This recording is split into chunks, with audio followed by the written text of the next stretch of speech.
ఒకసారి డెంటిస్ట్ దగ్గరికి వెళ్ళినప్పుడు పంటికి క్రౌన్ వెయ్యాలని చెప్పారు. మనలో చాలామందికి ఈ అనుభవం ఉండే ఉంటుంది. అప్పుడు మన ముందు ఒక పెద్ద ప్రశ్నొస్తుంది. ఏ రకం క్రౌన్ ఎంచుకోవాలి? ఈరోజు మనం ఈ విషయం గురించే వివరంగా మాట్లాడుకోబోతున్నాం.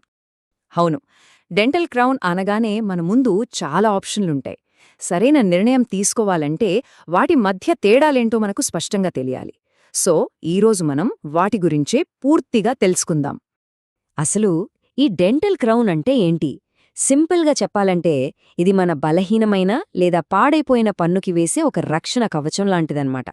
ఇది పన్నును మళ్లీ బలంగా మార్చడమే కాదు, చూడ్టానికి కూడా మన అసలు పన్నులాగే ఉండేలా చేస్తుంది. సరే, అసలు విషయానికొద్దాం. మన ముందు 2 ఆప్షన్లున్నాయి. ఒకవైపు ఎన్నో ఏళ్లుగా అందరూ నమ్మకంగా వాడుతున్న క్లాసిక్ మెటల్ సిరామిక్ అంటే పిఎఫ్ఎం క్రౌన్. మరోవైపు లేటెస్ట్ టెక్నాలజీతో వచ్చిన కొత్త పోటీదారు జిర్కోనియా. ఈ రెండింటి మధ్య ఒక చిన్న పోటీ పెట్టి ఏది బెస్టో చూసేద్దాం. మన మొదటి రౌండ్ అందం గురించి. ఎందుకంటే క్రౌన్ మన నవ్వులో ఎంత సహజంగా కలిసిపోతుంది అనేది చాలా ముఖ్యం కదా. పిఎఫ్ఎం క్రౌన్లతో వచ్చే ఒక పెద్ద సమస్య ఇదే. వాటి లోపల ఒక మెటల్ పొర ఉంటుంది. కొన్ని సంవత్సరాలు గడిచాక మన చిగుళ్ళు కొంచెం కిందకి జారినప్పుడు ఆ మెటల్ అంచు ఒక నల్లటి గీతలా బయటికి కనిపిస్తుంది. ఇది నవ్వినప్పుడు చూడ్డానికి అస్సలు బాగోదు. ఇక్కడే జిర్కోనియా గేమ్ చేంజర్ అవుతుంది. ఎందుకంటే ఇందులో మెటల్ అనేదే ఉండదు. ఇది మొత్తం సిరామిక్తోనే తయారవుతుంది. దానివల్ల ఆ నల్లటి గీత వచ్చే సమస్య ఉండదు. పన్ను, చిగురు కలిసే చోట కూడా చాలా న్యాచురల్గా కనిపిస్తుంది. ఇంతకీ జిర్కోనియా ఎందుకు అంత న్యాచురల్గా కనిపిస్తోంది? కారణం సింపుల్.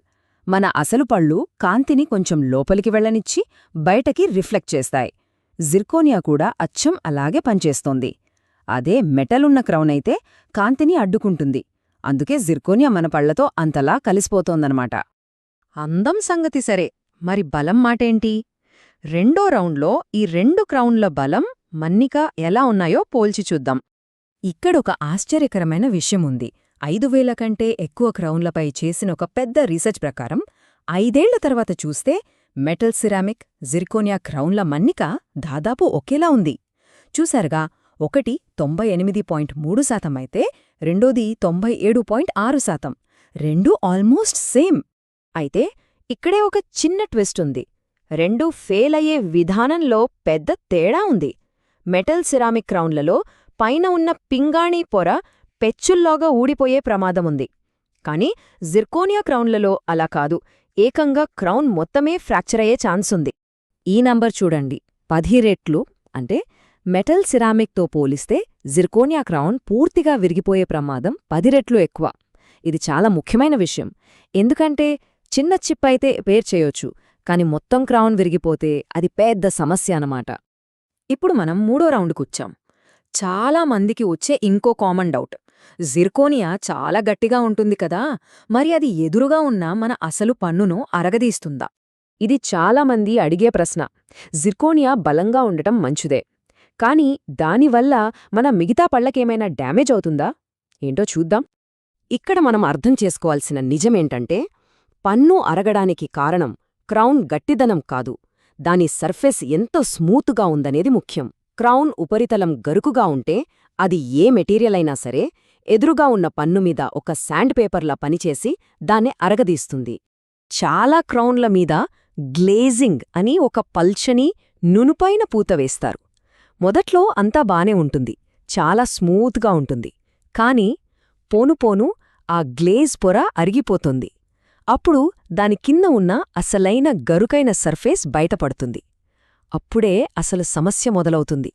అయితే దీనికొక మంచి పరిష్కారం ఉంది. గ్లేజింగ్ మీద ఆధారపడకుండా జిర్కోనియా క్రౌన్ని చాలా జాగ్రత్తగా, పర్ఫెక్ట్గా పాలిష్ చేయాలి. అలా చేసినప్పుడు దాని సర్ఫేస్ అద్దంలా నునుపుగా తయారవుతుంది. అలాంటి క్రౌన్ ఎదురుగా ఉన్న పళ్లకి వేర్ ఫ్రెండ్లీగా, అంటే ఎలాంటి హాని చేయకుండా ఉంటుంది. So key point polishing. సరే, 3 రౌండ్లో చూసేశాం కదా. ఇప్పుడు మనం చూసిన విషయాలన్నింటినీ బట్టి ఫైనల్ వర్డిక్ట్ ఏంటో, ఎలా సరైన నిర్ణయం తీసుకోవాలో చూద్దాం.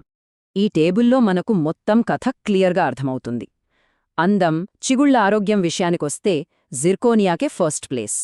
బలం విషయంలో 2 బానే ఉన్నా జిర్కోనియా ఇంకాస్త బెటర్. కానీ ఖర్చు చూసుకుంటే మాత్రం పిఎఫ్ఎం చాలా బడ్జెట్ ఫ్రెండ్లీ. మన్నికలో జిర్కోనియా కొన్ని సంవత్సరాలు ఎక్కువ వస్తోంది. చివరిగా మనం గుర్తుంచుకోవలసిన విషయం ఒకటే, అందరికీ సరిపోయే ఒకే బెస్ట్ క్రౌన్ అంటూ ఏదీ లేదు. మన ఎంపిక కొన్ని విషయాలపై ఆధారపడి ఉంటుంది. క్రౌన్ ముందు పంటిక లేక వెనక పంటిక? మనం గట్టిగా నముల్తామా? మనకు అందం ఎంత ముఖ్యం? మన బడ్జెట్ ఎంత? ఈ ప్రశ్నలకొచ్చే సమాధానాలే మనకు ఏది సరైనదో చెప్తాయి. ఈ మొత్తం చర్చ తర్వాత మన మయాలల్లో ఒక ప్రశ్న మెదులుతుంది. జిర్కోనియా తన అందం, బలంతో దంతవైద్యంలో మెటల్ వాడే శకానికి ముగింపు పలుకుతోందా? బహుశా రాబోయే రోజుల్లో మన నవ్వుల్లో అసలు మెటల్ అనేదే కనపడదేమో. ఇది మనం ఆలోచించాల్సిన విషయం.